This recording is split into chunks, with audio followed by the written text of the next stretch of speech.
To these high-peaked dominions sealed to our search, too far from surface nature's postal routes, too lofty for our mortal lives to breathe, deep in us a forgotten kinship points, and a faint voice of ecstasy and prayer calls to these loosened, lost immensities. Calls to those loosened, Oh, not these. yeah, calls to those loosened, lost immensities. So Ashwapati is, of course, ascending there, and he's reaching these high peak dominions. These dominions are usually territories of considerable size, and Okay. usually a ruler uh, keeps them within his grasp.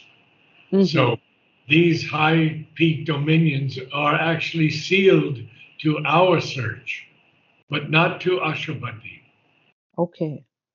So too far from surface nature's postal routes, humorous touch of Sri Aurobindo, too lofty for our mortal lives to breathe. What is this? Too far and too lofty.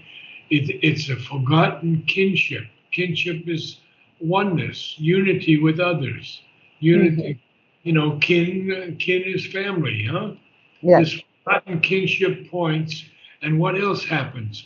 A faint voice of ecstasy and prayer calls to those lucent, lost immensities. Those lucent, lost immensities are the high peak dominions that are sealed to our search. And this is why we have to go back very often a few lines to see where Sri Aurobindo is taking us. So after the word search, we have a comma, Mm-hmm. route, another comma, breathe, another comma, then two lines without a comma, and then finally a full stop. So it makes the whole thing one. Now, Okay. these next lines I have read so many times in my Savitri classes because they're so important to us, Shilpa. Uh, Mm-hmm. and read them with all your consciousness. Sure. Even when we fail to look into our souls or lie embedded in earthly consciousness, still have we parts that grow towards the light. Yet are there luminous tracts and heavens serene and Eldorados of splendor and ecstasy, and temples of the Godhead none can see. Now I'm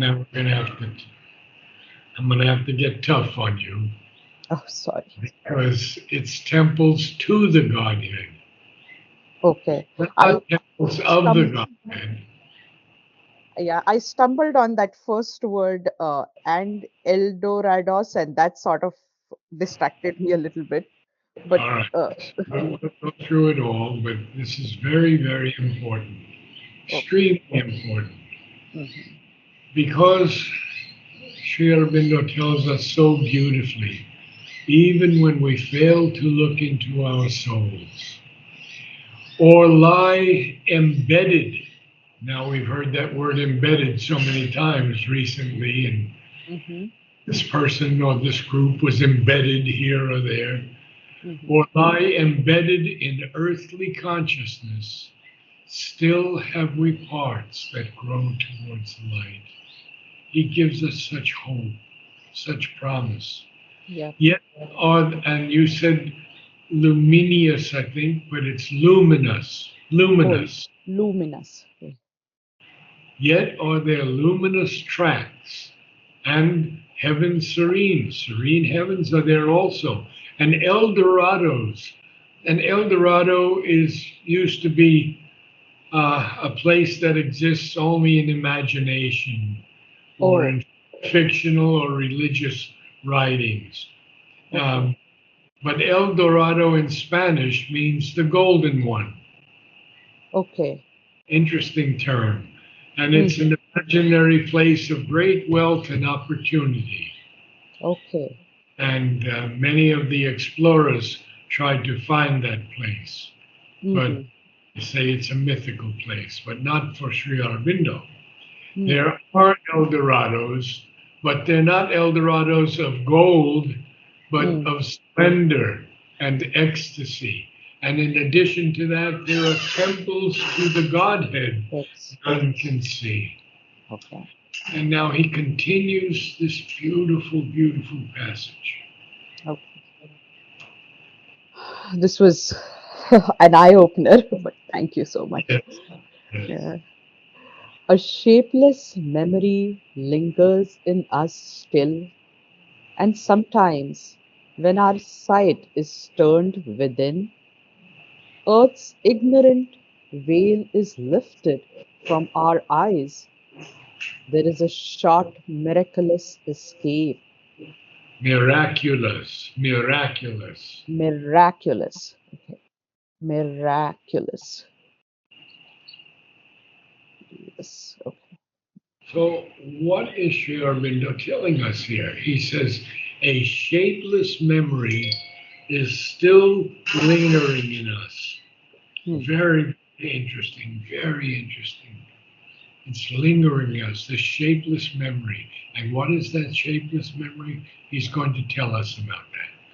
But first, he's going to say, and sometimes when our sight is turned within, this ignorant veil of earth that covers earth is lifted from our eyes, and therefore we have a short, miraculous escape. Now, a little more. So, Narad sir, that means we are able to see the um, the temples to the godheads that none can see is the indication, right? When we have that miraculous escape. Um, no, it continues down below. Okay, okay, So let's continue now. This sure. narrow fringe. Okay. This narrow fringe of clamped experience we live behind, meted to us as life. Oh, Shilpa, we leave behind, not live behind. Okay, leave. Okay, leave behind. This narrow fringe of clamped experience we leave behind, meted to us as life. Our little walks, our insufficient reach. Okay, now he's beginning to tell us more about what this, what we can see when our sight is turned within. Because we can see that there's a shapeless memory that's lingering in us. But only when our sight is turned within, this veil is lifted from our eyes. And Mm-hmm. therefore, there is a short, miraculous escape. Now, this narrow fringe, a fringe is a decorative border. Anything that suggests this margin or periphery or outer edge Okay. of clamped experience. Clamped is restricted, tightened down, restrained. Sri Aurobindo uses it as an adjective. Clamped experience, a restrained experience, a repressed or restricted experience. So it's Mm-hmm. a narrow fringe only of clamped experience. Experience. What do we do? We leave it behind. Meted. Meted is allotted to us. Okay. So we leave that behind, meted to us as life. And what do we leave behind? Our little walks, our insufficient reach. And now he's going to tell us what we do, what is possible for us. Okay. Our souls can visit in great lonely hours still regions of imperishable light, all seeing eagle peaks of silent power and moon flamed oceans of swift, fathomless bliss and calm immensities of spirit space. Okay, that's what we can see. That's what opens up to us. Our souls can visit these areas, these regions of imperishable light. How imperishable light. In the life divine, Sri Aurobindo tells us that light is primarily a spiritual manifestation of the divine reality, Okay. illuminative and creative. Now, material light is a subsequent representation or conversion of it into matter for the Hmm. purpose of the material energy. Now, this is very important because we worship the sun. Right. We do Surya Namaste. Hmm. And so the sun is not what gives us light. The sun is a reflection of that which is a divine, a manifest spiritual manifestation of the divine reality. Okay. How beautiful. Yeah. So we can visit in Hmm. these great lonely hours, these still regions of imperishable light. We can see these eagle peaks of silent power and moon flame oceans of swift, fathomless bliss. Such poetry Wow. and calm immensities of spirit space. Oh, it's so beautiful. I just want to share. Have I shared his comment on light from the hour of God? No, Narad sir. So we'll do that now because this is a beautiful way that we can end our day. Sure. Ah, our sense, by its incapacity, has invented darkness. In truth, there is nothing but light. Only it is a power of light, either above or below our poor human vision's limited range. For do not imagine that light is created by the suns. The suns are only physical concentrations of light, but the splendor they concentrate for us is self born and everywhere. God is everywhere, and wherever God is, there is light. Wow. Oh, yes, I wanted to share that with you. Oh, Thank you so much, Narad sir. This is so powerful. Thank you. now the last thing is Mother's note to my dear friend Dmitri van Morenschild, who Hmm. lived in the ashram to the age of 100, lived in Golkund, and Mother writes to him, the light is everywhere, Hmm. the force is everywhere, and the world is so small. Wow. So I'm sure this made your day. Absolutely, Narad sir. Absolutely. Thank you so much. Good. Thank you Oh, so much. well, And I hope Narad sir, Ranganathan ji gets well very soon. Yeah. will you and read from the beginning now? So we Sure.